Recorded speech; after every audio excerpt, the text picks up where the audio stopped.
ದರ್ಶನ್ ಅವರು ಕೂಡ ಹಾಗೆ ಕನ್ನಡ ಚಿತ್ರರಂಗದಲ್ಲಿ ಕನ್ನಡಕ್ಕಾಗಿ ಹೋರಾಟ. ಆ ವ್ಯಕ್ತಿದು ಮೆಂಟಾಲಿಟಿ ಬೇರೆ ಅನ್ನೋದು. ಅವರು ಒಬ್ಬೊಬ್ಬರು ಒಂದೊಂದು ಮೆಂಟಾಲಿಟಿ. ಆ ಥರ ದರ್ಶನ್ ಅವ್ರದ್ದು ಮೆಂಟಾಲಿಟಿನೇ ಬೇರೆ. ಕನ್ನಡದ ಆರ್ಟಿಸ್ಟ್ನೇ ಹಾಕೋತೀನಿ, ಕನ್ನಡಕ್ಕೆ ಸೀಮಿತವಾಗಿರ್ತೀನಿ, ಈ ರೀತಿ ಇದ್ದು ಹೋರಾಟ ಮಾಡಿದವರು. ಆಮೇಲೆ ಹೇಳಿಬಿಟ್ಟು ಅಂದರೆ ಚಾಲೆಂಜಿಂಗ್ ಅಂತ ಏನು ಬಂತು ಅವ್ರು ಮೊದಲಿಂದಾಗಿ ಹೇಳಿ ಸಕ್ಸಸ್ಸು ಏನಾಗಲಿ ಈ ಥರ ಮಾಡ್ತೀನಿ ಅಂತ ತೋರಿಸ್ಬಿಟ್ಟೆ ಮಾಡ್ತಿದ್ದವರು.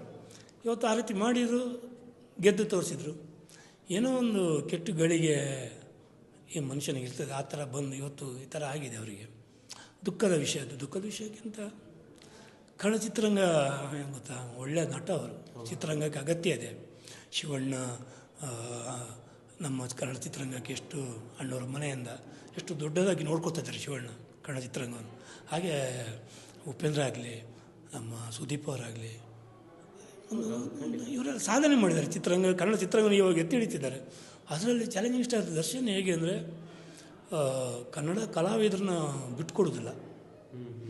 ನನಗೆ ಅದು ತುಂಬ ದರ್ಶನ್ ಏನು ಅಂತ ನಂಗೆ ತುಂಬ ಗೊತ್ತು. ಹತ್ತಿರದಿಂದ ನೋಡಿದ್ದೀನಿ. ಕನ್ನಡ ಕಲಾವಿದರಿಗೆ ಸಪೋರ್ಟ್ ಮಾಡ್ತಾರೆ. ಆಮೇಲೆ ಡೈರೆಕ್ಟಾಗಿ ಮನೆಗೆ ಹೋಗ್ಬೋದು, ಅವ್ರ ಮನೆಗೆ ಡೈರೆಕ್ಟಾಗಿ ಹೋಗ್ಬೋದು. ಹಿಂಗಿದೆ ನನ್ನ ಪರಿಸ್ಥಿತಿ, ಹಿಂಗೆ ಆಗಿದೆ ಅಂದರೆ ಒಂದು ಸಾರಿ ಕೂರಿಸಿ ಮಾತಾಡಿಸ್ತಾರೆ. ಆ ಥರದ ವ್ಯಕ್ತಿತ್ವ ಉಳ್ಳ ಒಬ್ಬ ನಾಯಕ ನಟ. ಹಿಂಗಾಗಿದ್ದು ಚಿತ್ರರಂಗಕ್ಕೆ ಹೆಸರು ಕೆಟ್ಟ ಹೆಸರು. ಅದು ಇವ್ರಿಗೆ ಮಾತ್ರ ಕನ್ನಡ ಚಿತ್ರರಂಗದ ಹಿಂಗೆ ಆಗೋಯ್ತಲ್ಲ, ಅದು ಅವ್ರಿಗೆ ನೋವಿದೆ ಇವಾಗ.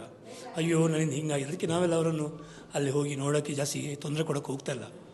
ಏನಕ್ಕೆ ಅಂದರೆ ಅವರು ಆ ನೋವಿಂದ ಫಸ್ಟು ಒಂದು ಟೈಮ್ ಬೇಕು ಸಮಾಧಾನ ಆಗಲಿಕ್ಕೆ ಅವರಿಗೆ.